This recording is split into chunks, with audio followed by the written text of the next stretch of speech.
പലവട്ടം കയറിയിറങ്ങുന്ന ഓരോ സഞ്ചാരികളും ഈ ചുരംപാത കണ്ടെത്തിയതിന് പിന്നിലെ ചരിത്രം അറിയേണ്ടതാണ്.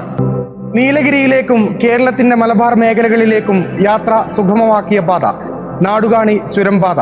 ചുരംപാത കണ്ടെത്തിയതിന് പിന്നിലെ വലിയ ചരിത്രമാണ് ഞങ്ങൾ നിങ്ങൾക്ക് മുന്നിൽ അവതരിപ്പിക്കുന്നത്. നാടുകാണി ചുരംപാത താണ്ടുന്ന യാത്രക്കാർക്ക് പ്രകൃതിയെ അടുത്തറിയാനുള്ള അവസരം ഒരുക്കുന്നു.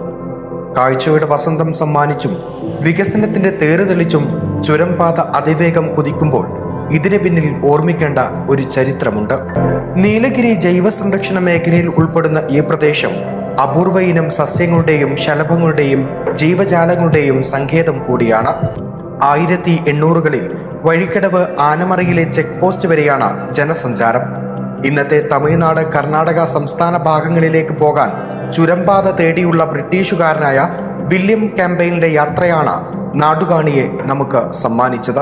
നാടുകാണി ചുരംപാത കണ്ടെത്തുക എന്ന വലിയ ദൗത്യത്തിനിടയിൽ കൃത്യനിർവഹണത്തിനിടയിൽ മരണപ്പെട്ടു പോയ വില്യം ക്യാമ്പയിലിന്റെ സ്തൂപമാണ് എനിക്ക് പിറകിലുള്ളത്. ബ്രിട്ടീഷ് പൊതുമരാമത്ത് ഉദ്യോഗസ്ഥനായിരുന്ന വില്യം ക്യാമ്പയിൻ ആദിവാസിയുടെയും നായയുടെയും സഹായത്തോടു കൂടിയാണ് കാട് കയറിയത്. തമിഴ്നാടിനെയും കർണാടകയെയും ബന്ധിപ്പിക്കുന്ന ഒരു പാത എന്ന ലക്ഷ്യത്തോടു കൂടി കാട് കയറിയ വില്യം ക്യാമ്പയിനും ആദിവാസിക്കും വളർത്തുനായക്കും പിന്നീട് എന്താണ് സംഭവിച്ചത്? 1864-ൽ ഈ ചുരംപാത കണ്ടെത്തിയെന്നാണ് ചരിത്രം പറയുന്നത്. ചുരംപാത കണ്ടെത്താൻ വില്യം ക്യാമ്പയിലിന് വഴികാട്ടിയായി ഒരു ആദിവാസിയും കൂടെ വളർത്തുനായയും ഉണ്ടായിരുന്നു. പാത കണ്ടെത്താൻ കാട് കയറിയ ഈ കൂട്ടർക്ക് കാടിനുള്ളിൽ അകപ്പെടുകയും പിന്നീട് ആദിവാസിയുടെ തനതായ ഭാഷയിൽ നാടുകാണി എന്ന് ഉറക്കെ വിളിച്ചു പറഞ്ഞു എന്നുള്ളതാണ് ചരിത്രം. യാത്രക്കിടെ വില്യം ക്യാമ്പയിലിനും ആദിവാസിക്കും മലമ്പനി പിടിപെട്ടു. ബ്രിട്ടീഷുകാർ ചികിത്സാർത്ഥം ക്യാമ്പയിലിനെ ഇംഗ്ലണ്ടിലേക്ക് കൊണ്ടുപോയി. എന്നാൽ ഈ സമയം വഴി കാണിക്കാൻ സഹായിച്ച ആദിവാസിയെയും നായയെയും ബ്രിട്ടീഷുകാർ വനത്തിൽ തന്നെ ഉപേക്ഷിച്ചുവെന്നാണ് പറയപ്പെടുന്നത്. ഈ അസുഖത്തിൽ വില്യം ക്യാമ്പയിൽ മരണപ്പെട്ടു.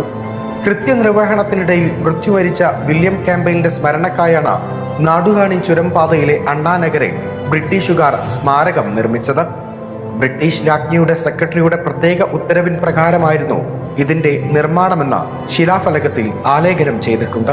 1828 ഒക്ടോബർ 6 ജനിച്ച വില്യം ക്യാമ്പയിൻ 1864 ഏപ്രിൽ 5 അസുഖം പിടിപെട്ട് മരിച്ചെന്നാണ് ശിലാഫലകത്തിൽ അടയാളപ്പെടുത്തിയിട്ടുള്ളത്. ക്യാമറമാൻ സഹദ് സക്കീറിനോടൊപ്പം അർഷാദ് അൻവർ, ഈസ്റ്റ് ലൈവ്.